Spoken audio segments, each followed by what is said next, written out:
So today we're going to be doing Would You Rather book edition because I'm not ready to film any reviews. So yes, I'm pre-filming a lot today and I will see you guys some more while I'm in Colorado. Okay, read only trilogies or standalones. This is difficult. I love series, I really do, because like after I read Heartless, which I'm going to be obsessing about right now, I just wanted more, and I wanted to see more of the journey and more of these people, because so many times in standalones I get so attached to these characters and then all of a sudden it's like, okay, we're done, never again. And it's like you don't get that excitement of waiting for a new book, but at the same time you don't get the cliffhangers that are like stupid, like mute if you haven't read Lord of Shadows, but like the ending of Lord of Shadows and then you're waiting for the last book for 2 years. You can tell I'm very happy about that.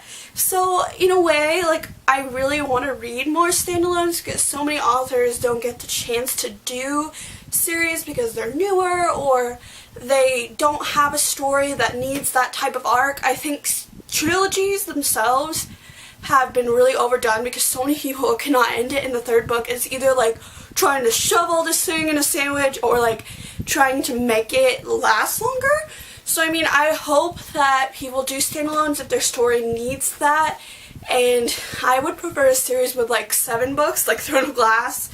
So I guess I'm gonna say series because I like to follow the characters that I kind of view as my friends and everything on female or male authors. This is a difficult question because I never really think about that when I read the book. I mean, obviously I love the author if I love the book and I want to learn more about them and their life and everything, but it's like I don't pick up a book and be like, oh no, that's a male author, put it down. I think it's more the content and the type of writing and what it deals with that I like. But I would say that looking at my bookshelf, well, this isn't my bookshelf, I'm thinking about it, I read more female authors than male, but I'm going to say male because John Green and F. Scott Fitzgerald, I cannot get rid of those two, my ultimate favorites.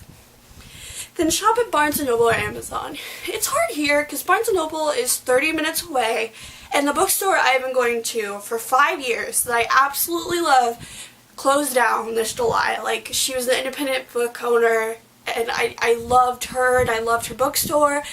And it makes me really sad thinking about it because so many people got laid off and everything that they really just loved books and wanted to share books.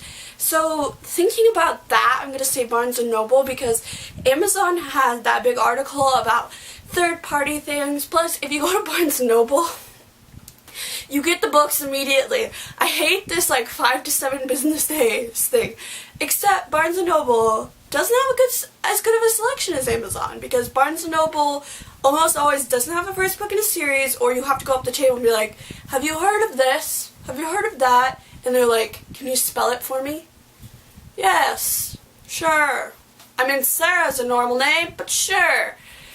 So I think Barnes & Noble, even though it's harder to get to and all that, I really love helping people who are book readers and keeping bookstores around and helping authors.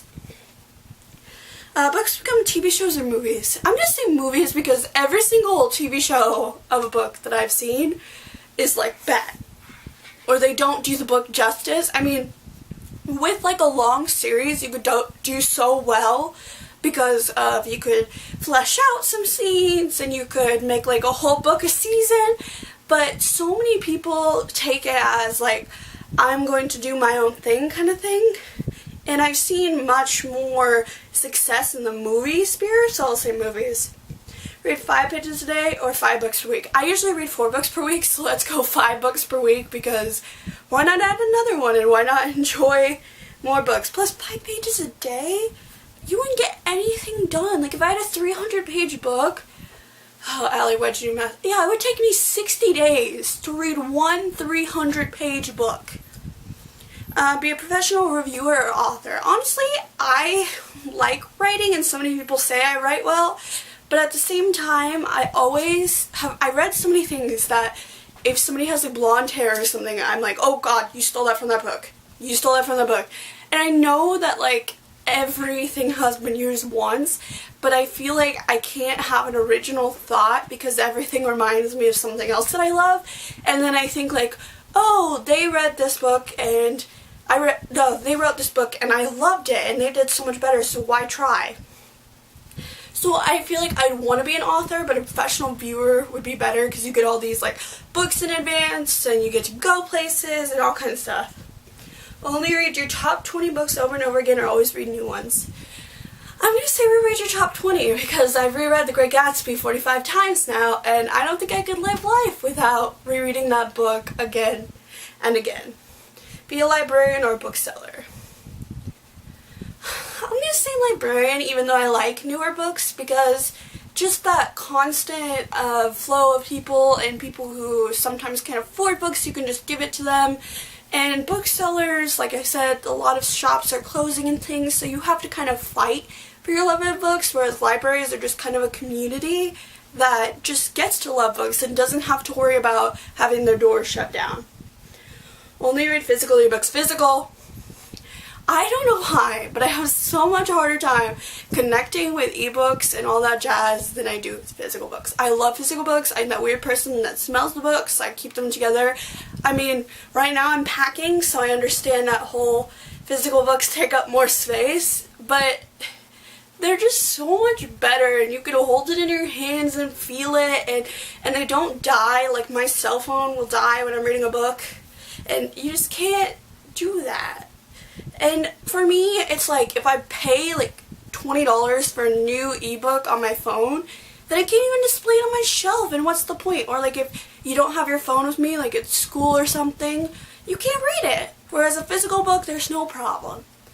Although, if it's a book like Anne and the French Kiss that I loved, I was so embarrassed to read that in public because I'm not a romance person, but it was just such good writing that I was like, okay.